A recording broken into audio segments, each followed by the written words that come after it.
Peterson when we were in high school together. That's how far back that goes. I know you must think that I run around with politicians and hang out with them, but just coincidence, because I didn't think he had a political bone in his body. We went to law school in different places, but we both ended up in Lincoln. He worked for the Attorney General's office for several years, went into private practice, has a reputation, I think it's true, Doug, of being supremely skilled, expertise in law. But he is an attorney I know of the highest integrity. This primary for Attorney General I thought was one of the most interesting of our races. The announcement by John Bruning not to run came very late. It was a 90-day sprint. We had 4 incredible candidates, if you think about it. I mean, just tremendously qualified, wonderful candidates for Attorney General. And Doug emerged from that primary and is going to lead us now as our next Attorney General, and he's going to address the convention. And come on up, Doug. Doug Peterson.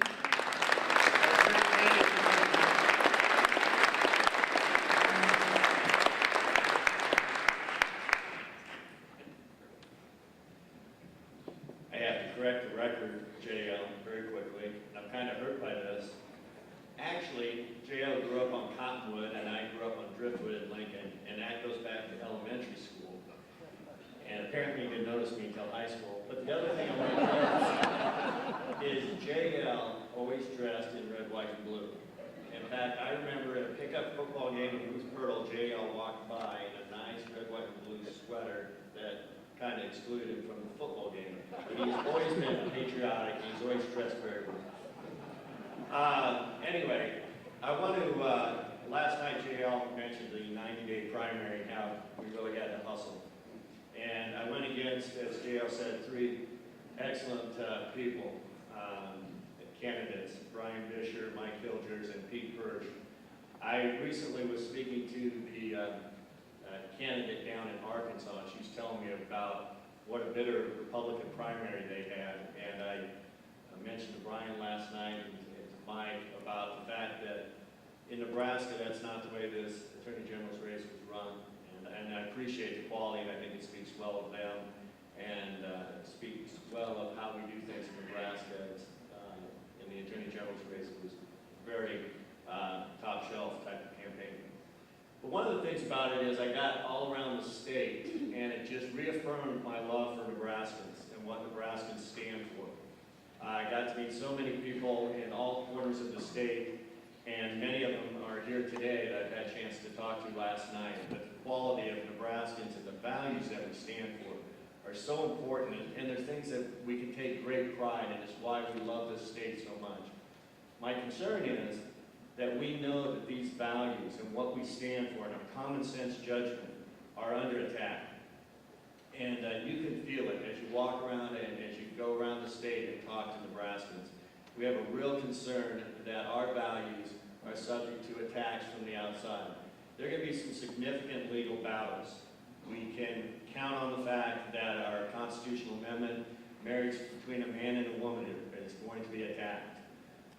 That's a value that we voted back in 2000 and said this is what we believe in. Our values and our ability to control our land and our waters are going to be under attack, there's no question. There's this arrogance from Washington that says they know more and they care more than we do about our land and about our water. There will always continue to be attacks to the sanctity of human life and guarding life, both at the beginning of conception and at the end of life, valuing that. So we're looking at some really significant issues of a culture out there that wants to change the culture that we stand for. And as I go into that, as we go into this race, and hopefully if I'm successful on November 4th, these are going to be battles that are not really fought with guns, but they're battles that, frankly, are fought in courtrooms. And in order to be successful to do that, what we need as a state is we need to pray for our state, and we need to care about our state, and we need to stand up for what we know are values that have made this state great.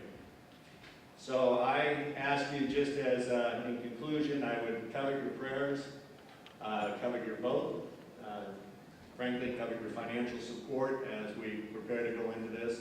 The candidate that I'm going against on November 4th, Ms. Stewart, I don't believe shares any of these principles state rights over federal rights, the sanctity of human life, and many of the things that we need to fight for.